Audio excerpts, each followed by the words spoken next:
సిద్దిపేట జిల్లా హుస్నాబాద్లో వెటర్నరీ హాస్పిటల్ను ఆధునీకరిస్తామన్నారు మంత్రి పొన్నం ప్రభాకర్.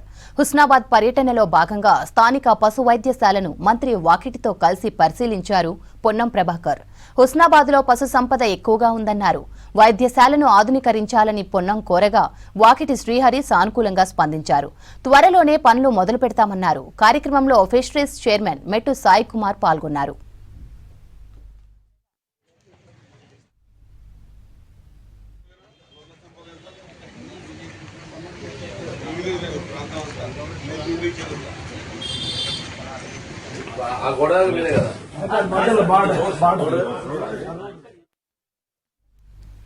సిద్దిపేట జిల్లా హుస్నాబాద్ నియోజకవర్గంలోని ఎల్లమ్మ చెరువులో చేప పిల్లలను వదిలారు మంత్రులు పొన్నం ప్రభాకర్, వాకిటి శ్రీహరి, ఫిషరీస్ చైర్మన్ మెట్టు సాయి కుమార్. 5,17,000తో 3 లక్షల చేప పిల్లలను ఉచితంగా పంపిణీ చేశారు. వీటి ద్వారా 253 మంది మత్స్యకారుల కుటుంబాలకు మేలు జరగనుంది. నియోజకవర్గంలోని 165 చెరువులలో 38,92,000 చేప పిల్లలు విడుదల చేయనున్నారు.